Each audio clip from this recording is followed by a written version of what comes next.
Happy Thursday, everyone. It's Pop Culture Mondays on Thursdays, and it's me, Brooke.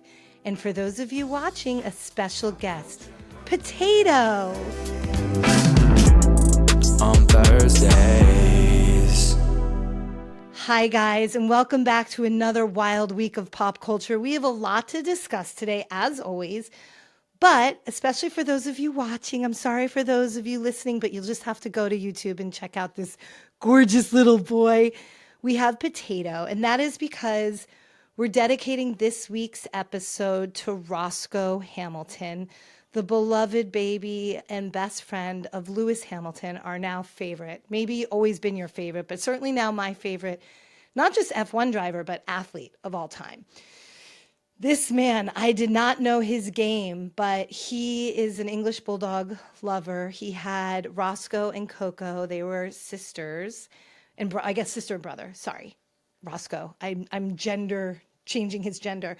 But Coco died in 2020, and Roscoe, after a battle this weekend, passed away on Sunday night. And the reason we know this is because Lewis Hamilton brought us all in on the journey and the grief. And he pulled out of I guess I don't know enough about F1. I apologize to know. I don't think it was a race. It was like a Ferrari testing thing. I don't know if they were testing tires, but he pulled out, or Pirelli, I think it was, because those are tires, right? I don't know. I'm so bad. I really am terrible. Like, you guys are going to be shocked at how little I know about such things. But he pulled out by saying, like, this is what Roscoe's dealing with. We need his thoughts, our thoughts and prayers for Roscoe the dog. And then he showed us the images of what Roscoe was going through and is on oxygen. And then he let us know that Roscoe, unfortunately, was in a coma. And everybody all weekend was talking about Roscoe. I can't tell you how many people reached out to me and they're like, "Are you okay? Are you okay?" Because people know these dogs, all dogs, but in particular bulldogs, they're very, I don't know. They're like little demons. They have very big souls, and they become part of your life and your everyday habits. And Roscoe was beloved by the F1 community. I mean, the outpouring of support, love, and prayers, wishing for his recovery. And then when Lewis shared the news that he lost his best friend, the outpouring from, I mean, if you're not watching, I'm showing you a carousel of tweets from all the F1, like different teams, different, like whether it's ESPN or F1 himself, Ben Stiller, people all around the world were rooting for Roscoe, and rooting for Roscoe, and then also sharing in the grief of Roscoe, who was a fixture at F1 races. We got to see behind the scenes with Roscoe. Lewis brought him everywhere, as I bring Potato. And I will say, to see a man like Lewis Hamilton, who is arguably one of the most recognizable people in the world, one of the world's best athletes, to see him be this like lover of dogs and his best friends. I mean, he shared with us his goodbye to his best friend. If you just get some tissues, if you haven't had them already, watch this.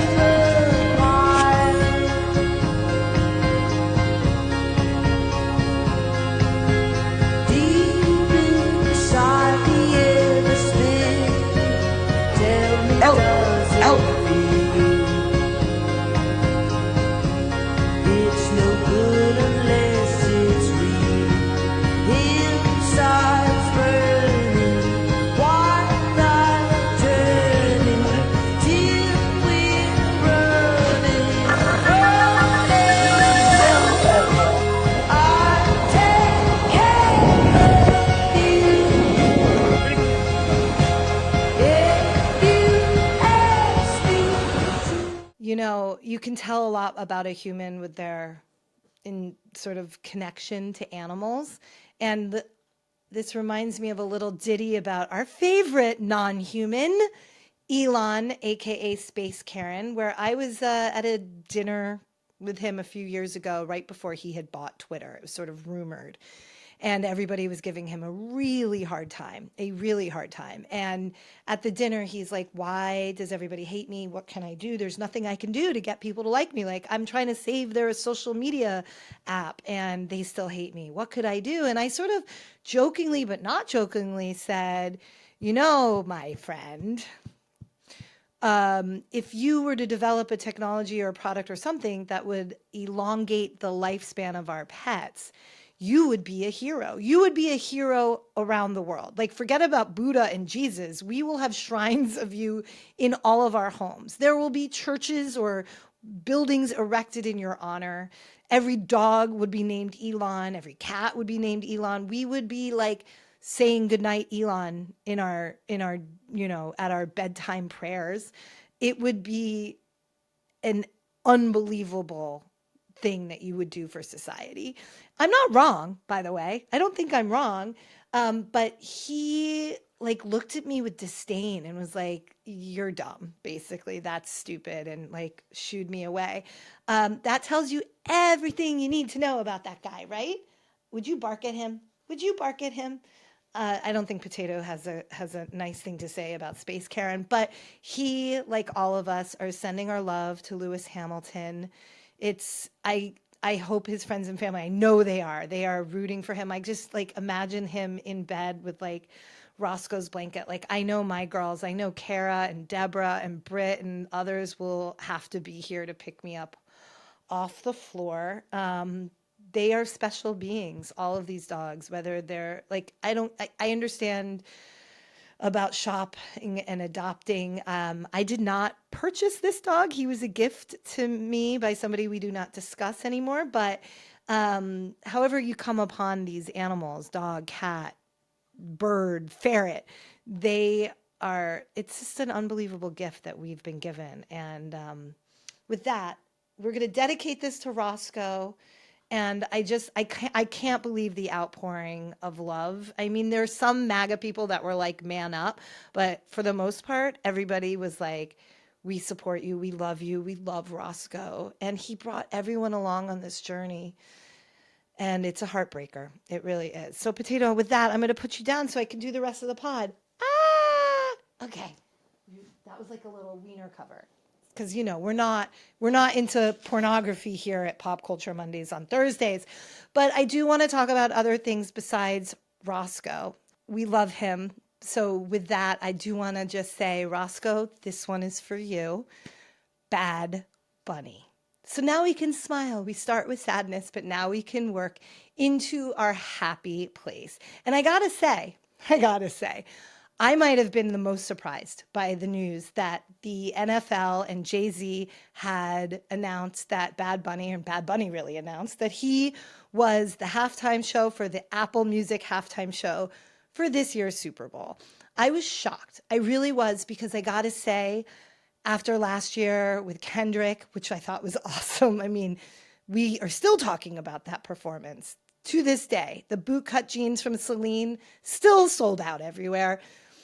But I really thought with the outcry from a certain segment of the population who were like, this isn't music, this is crazy, rap is like, I want to go back to the OG days of like, what they mean when they say go back to when it was a different time is like, let's just call it what it is. They want white people. Rap is not like, it's just a horror. This is terrible. This is a shock. I turned the TV. I don't really need to say it.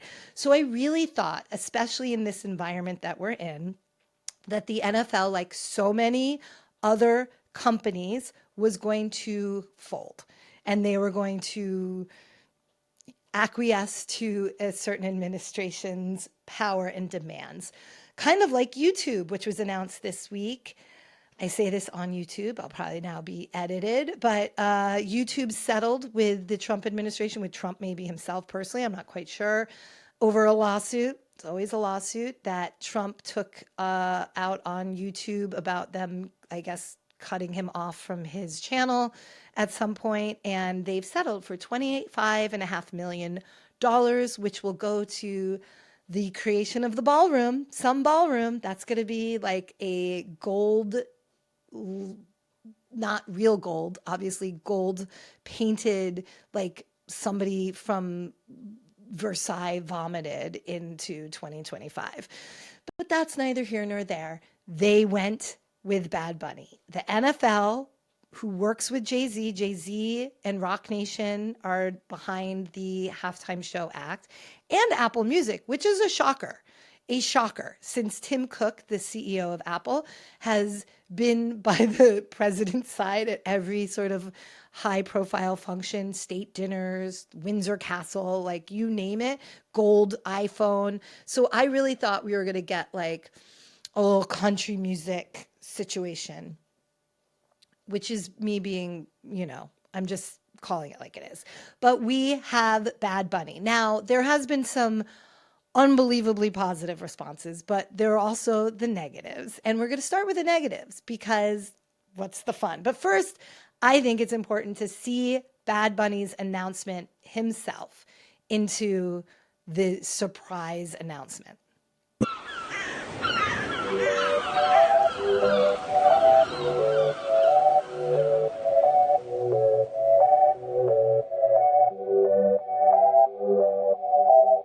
Se acostó temprano, mañana hay que estudiar.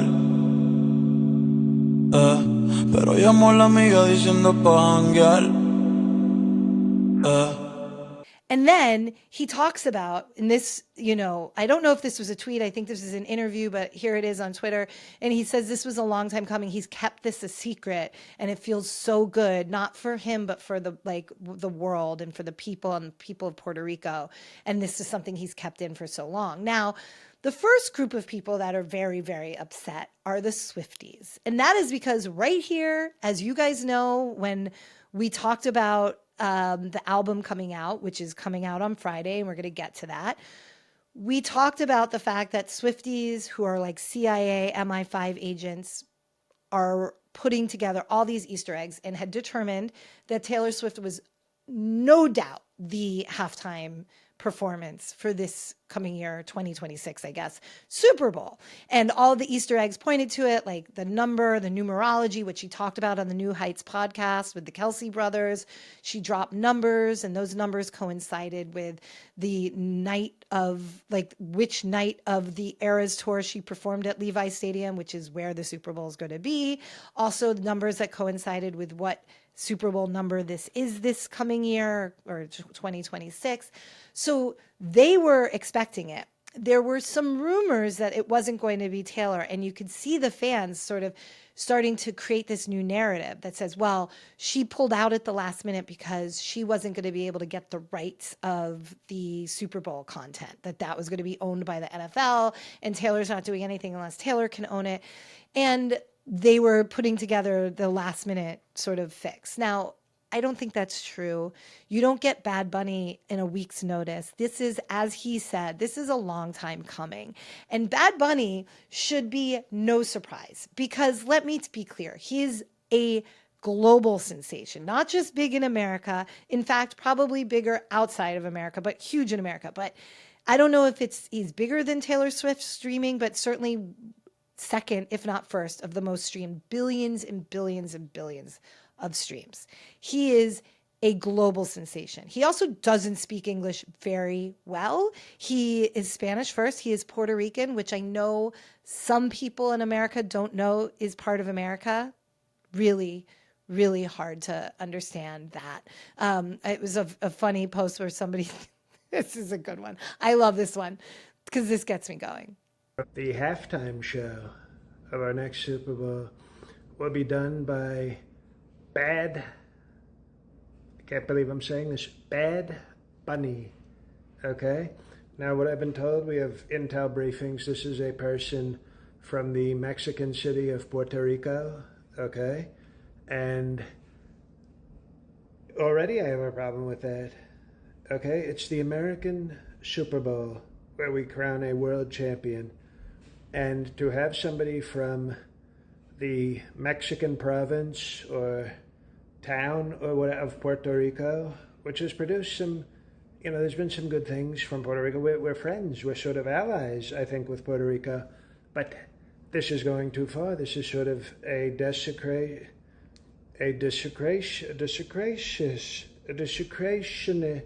of our sacred traditions. But yes, he's from Puerto Rico, Mexico's biggest city. I mean, it's hilarious, or one of Mexico's cities.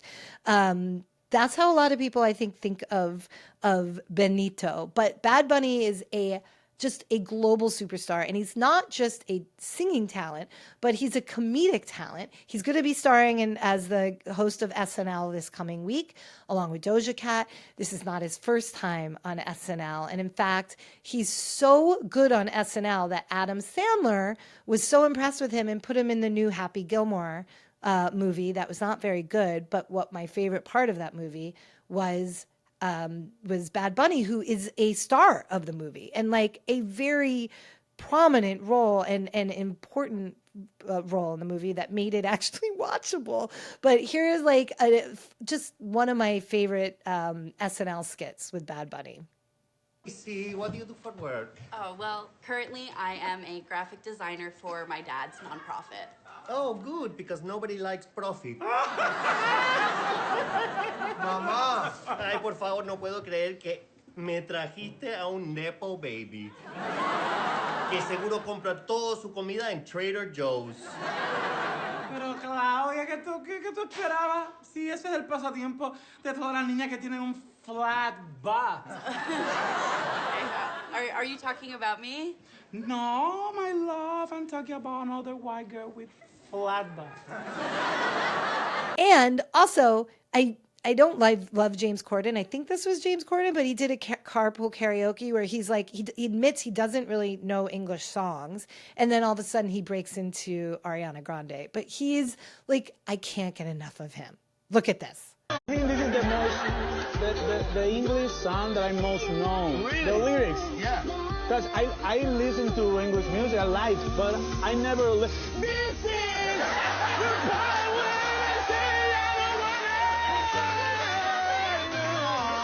So the Swifties might be upset, and I understand. We're going to get plenty of Taylor. We're going to talk about that in a second. But the other people that are upset are the woke, or the anti-woke people, I should say, because they see Bad Bunny as being the woke choice, which is hilarious. Oh, well, I guess we're not watching the Super Bowl this year because who is Bad Bunny and why is he going to perform in Spanish, baby? Who is we? Who is... Debi tira más fotos de cuando te tuve, debi darte más beso y abrazo las veces que pude.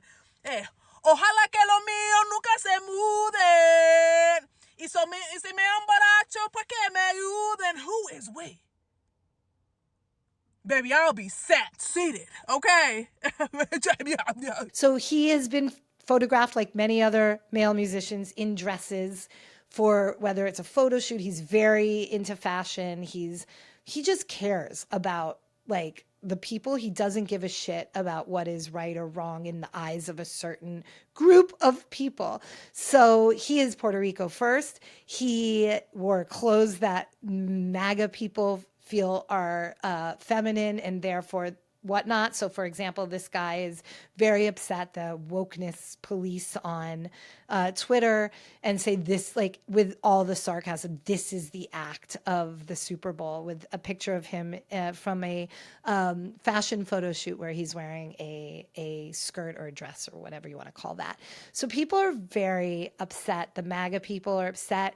And my favorite part of it is the memes that have come out, all using the same image, which is like a bunch of different little profile photos of people, all white people wearing like wraparound sunglasses, all the people that you would imagine are going to be the Karens of the world, like very upset. And then everybody's taken that image and turned them into memes, like basically like, wait, I'm going to mute the halftime show, or I don't understand a word they're saying, or this and that. I mean, here are some of them. Again, for those of you not watching, I am showing a carousel of memes that showcase what people are waiting to happen on Super Bowl Sunday.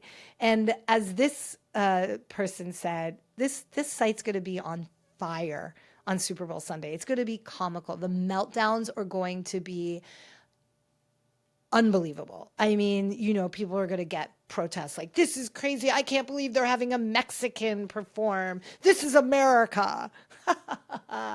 Bad Bunny is better for America than any of those people. Bad Bunny is so proud of his community, Puerto Rico. And for those of you who don't know, I have a special place in my heart for Puerto Rico. My grandparents had retired to Mayaguez, and I spent a lot of my childhood there. And then my dad was part of the development deal of Dorado Beach. So my childhood, I learned how to swim in Puerto Rico. My first steps were in Puerto Rico. I got my ears pierced in Puerto Rico after a huge meltdown that I, to this day, remember as being a little kid, because little girls get their ears pierced really young in Latin countries. In Puerto Rico, as a part of the Latin culture, had people who were getting their ears pierced young. And I was with my friends and didn't have pierced ears, and it was traumatizing. So I wasn't a 5-year-old. I was older. I think I was 13, but my parents had told me I wouldn't get my ears pierced till I was 16. And I proved them wrong. The pressure mounted. And finally, in San Juan, I got my ears pierced. So I love Puerto Rico. I went to Puerto Rico when Lin-Manuel Miranda had Hamilton there to raise money for the relief for the hurricane. So I'm a big believer of everything that we can do to help really shine a light on Puerto Rico and raise money for it, that it's still been sort of recovering from that hurricane.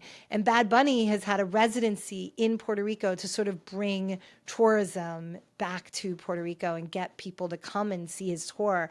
And it's just a huge part of the Puerto Rican sort of vitality now.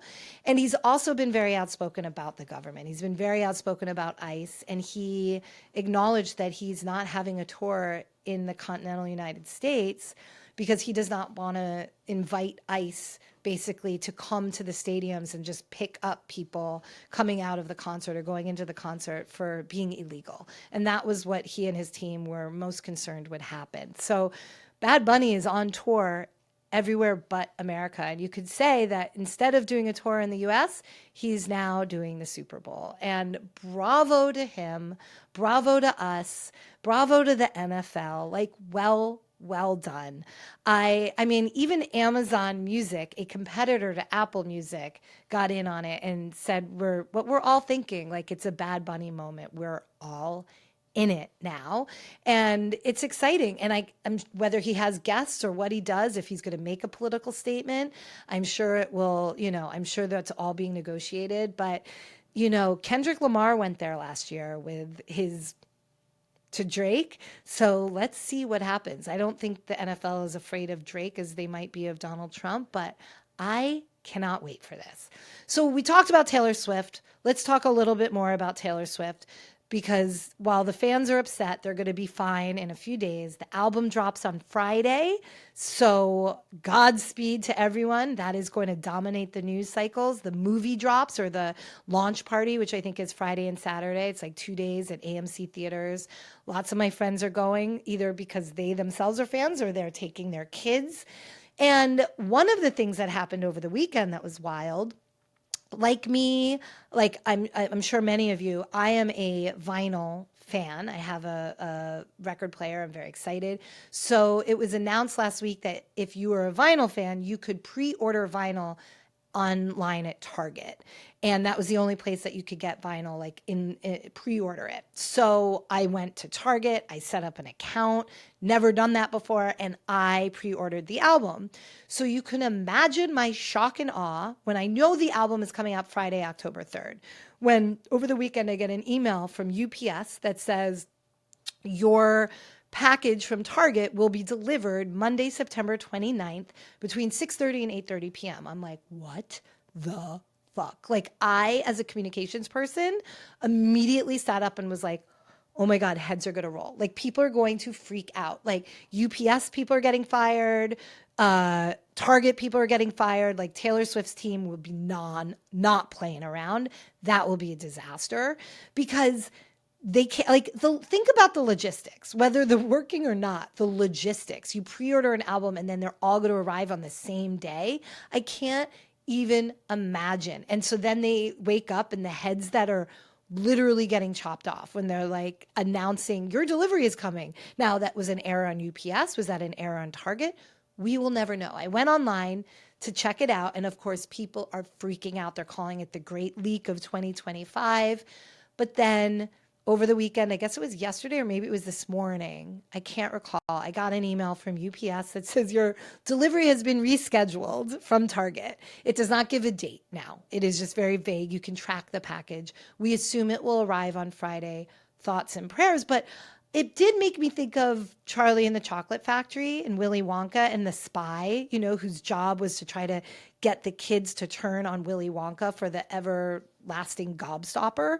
And we find out at the end that it was really like a ploy to test the kids, and Charlie's the one that won ultimately. But if I was a UPS driver or a warehouse manager, I'm not going to lie, I'd be like totally Veruca salting it. Like if somebody was like, here's $2 million, get me just one album, just slip the album to me. I can't believe I'm saying this. I just don't know if I would have the moral fortitude to not, even with my love of Taylor, like it would be really hard. And I say this just because I've seen so many bad actors in the music industry.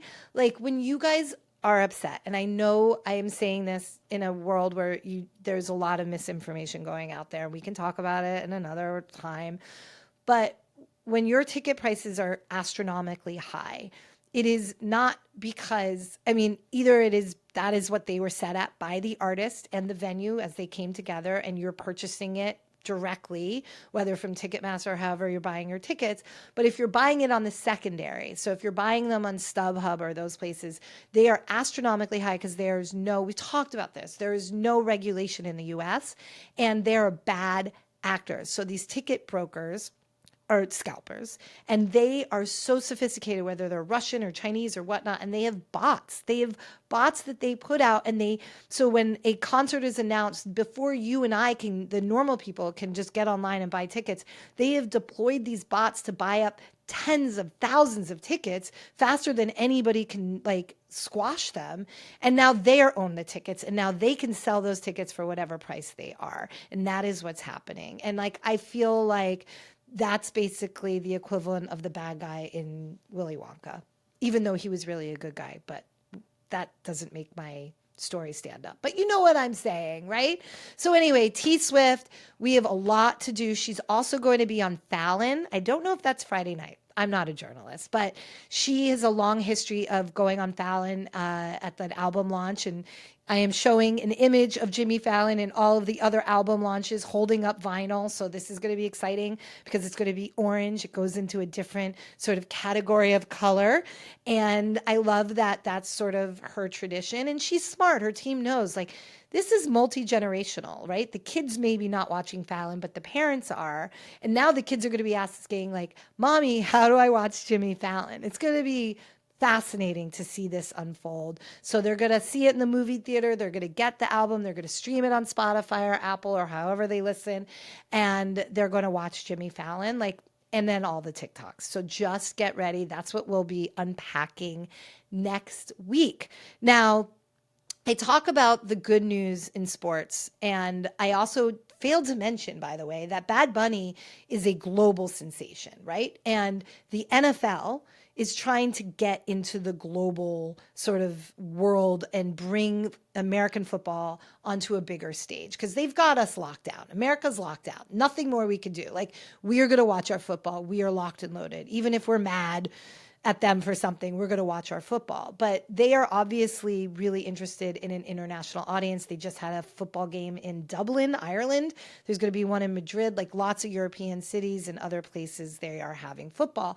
So that is why they're doing it. Now, I'm going to say, I'm not sure the Europeans in particular are going to be very keen on American sports in their country at this point. Or if they are, they're going to show us something. And that is because of the Ryder Cup.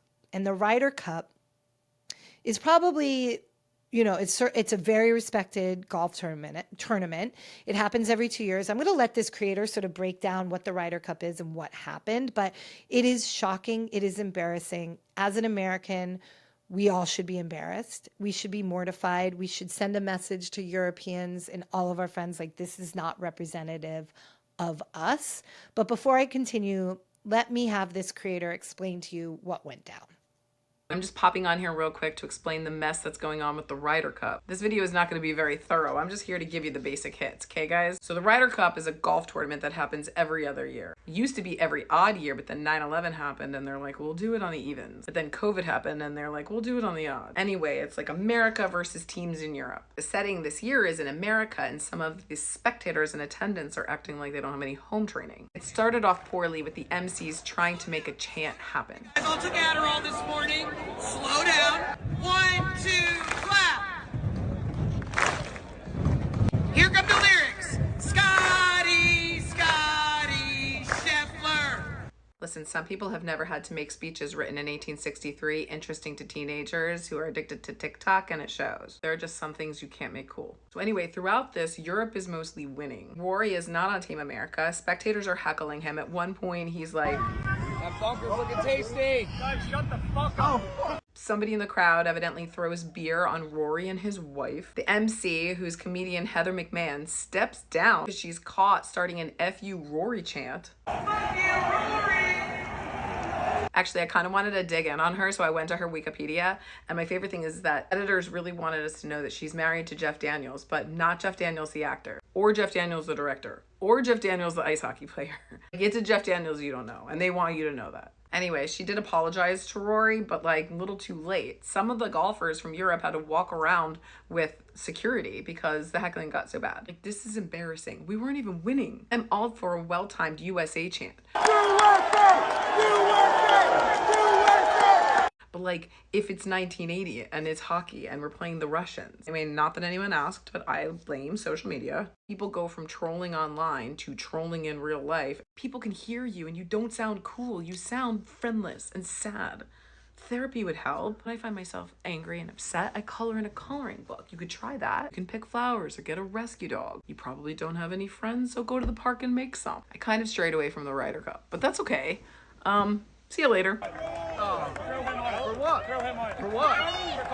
Some of the American fans at the Ryder Cup were a disgrace. Do you understand how badly you have to treat Rory McIlroy to get reactions like this out of him? Like to get him to turn around and have someone kicked out straight away. I wasn't there myself, but I have seen obviously the video of people throwing drinks over his wife. People that I know that were on site have said that people have been threatening to assault his wife in an inappropriate way. People have been threatening to take away his wife and children. People have been shouting all this stuff out directly to him and his wife, who are literally there in front of them.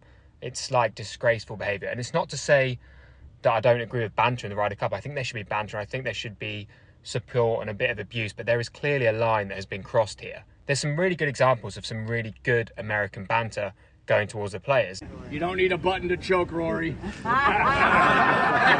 Clearly in that video there, the guy said something quite witty and funny, even though it was against Rory, and all the other players actually turned around and laughed, and Shane Lowry even said, good point. So it's shocking. And I have to say it's as bad, it's worse. If you thought it was bad, it's worse if you watch more and more of it. I mean, the American fans were calling these players every name in the book, whether they were making fun of somebody's weight or sexual orientation, their wives, their families, heckling them when they're taking a swing. I mean, there is a certain sort of decorum that happens in the golf world that's different than at a soccer game or at a football game. Golf, it's very different. And I grew up on a golf course at a PGA course, so I was part of tournaments really young.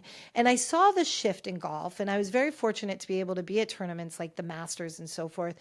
As that shift was happening, as it went from being the old white guys that were playing golf and the old white fans to Tiger Woods, really bringing in a new generation and a new look and feel to the golf fan. It was jarring, trust me, to the good old boys at that point.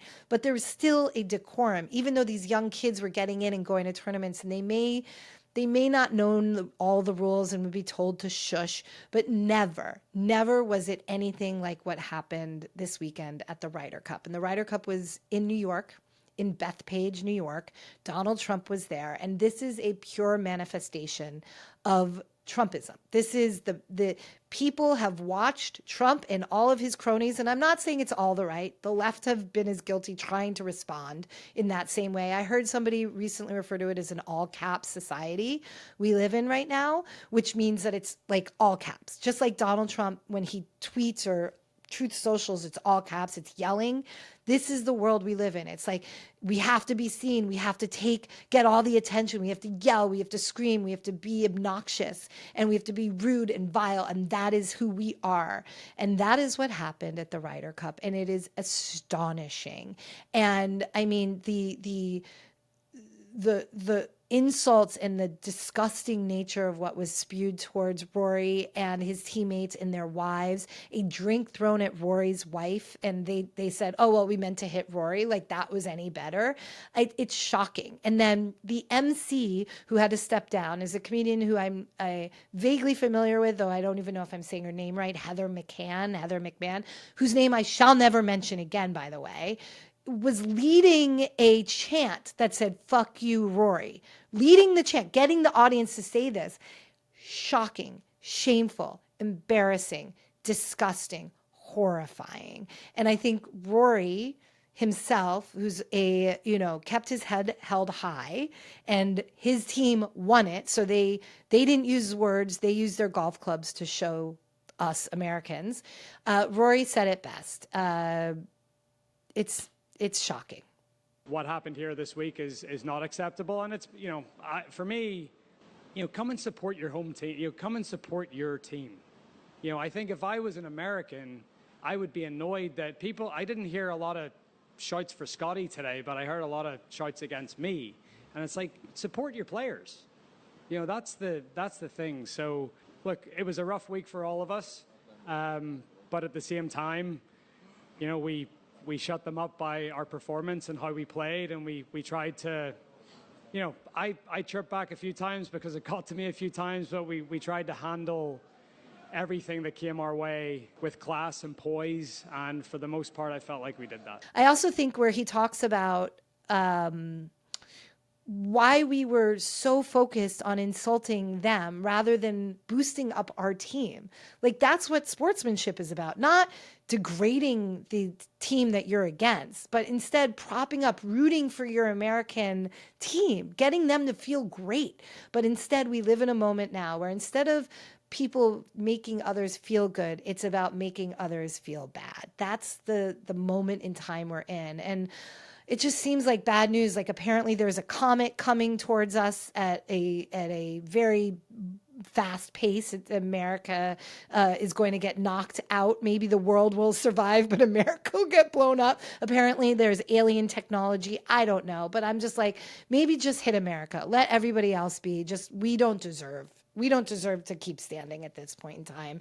I am embarrassed for America and what happened with the Ryder Cup.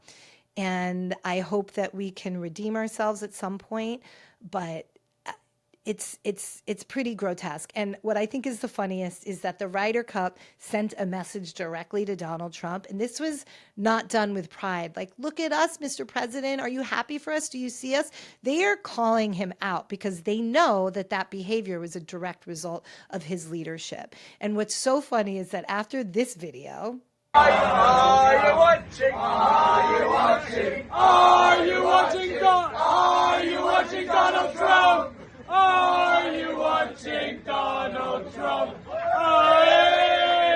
Donald Trump's like, yes, I hear you. I see you. Like, he thinks that they were like, look at us. I mean, this is so dumb. This world is so dumb. And I know I'm saying Trump way too many times for a podcast that's not supposed to be anything about him. But in this moment in time, this is what we're at. The negativity of Bad Bunny and people who think he's not American, and the negativity that was thrown at these amazing stand-up, like very classy stand-up guys at the Ryder Cup and their families who took it. And, I will say, to see Rory finally just say, fuck you, like, good for him. He needed to do that. That needed to happen. And then I guess I just have to close out with one last mention of something else that's going on in the world that is sort of a head scratcher. And that is the Riyadh Comedy Festival, which, if you have not heard, is taking place in Riyadh, Saudi Arabia, with a laundry list of the world's top comedians, from Dave Chappelle to Kevin Hart to Pete Davidson, which is a note because Pete Davidson's father was a firefighter who tragically lost his life on September 11th. So the response has been obviously loud and shocking, or the response has been that people are shocked by the amount of comedians who are going to just sell their souls to go to Saudi Arabia. And the issue with Saudi Arabia are obviously the human rights issues across the board, their connection to 9/11, Khashoggi and other journalists who have been murdered at the hands of the Saudi Arabian leadership. There's a lot of upset, and a lot of people have come out. A lot of comedians have made sarcastic posts about it, talking about why they themselves turned down money. Maybe they did, maybe they didn't.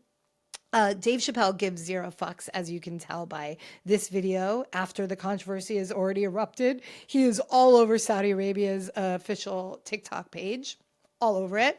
But I think we'll close out with Mark Maron's take on the whole thing, which I think, mwah, chef's kiss. Oh, there's a Riyadh Comedy Festival. I don't know if you heard about that. This is true. There's a Riyadh, Saudi Arabia Comedy Festival. I mean, how do you even promote that? You know, like, from the folks that brought you 9/11, 2 weeks of laughter in the desert. Don't miss it. I mean, the same guy that's going to pay them is the same guy that paid that guy to bonesaw Jamal Khashoggi and put him in a fucking suitcase. But don't let that stop the yucks. It's going to be a good time. Full disclosure, I was not asked to perform at the Riyadh Comedy Festival, so it's kind of easy for me to take the high road on this one. Easy to maintain your integrity when no one's offering to buy it out, you know. So there you have it, my darlings. Thank you so much. Our love to Roscoe, to the Hamilton family. Thank you for checking us out. Thank you for letting Potato have his moment. If you want to follow him on Instagram, he is at Potato. You might have to type in his last name for it to pop up, which is Hammerling, but he is at Potato, and he is a darling, wonderful little creature. And please like and follow the podcast on YouTube, Spotify, Apple Music, or Apple Podcasts rather, wherever you listen to your podcasts.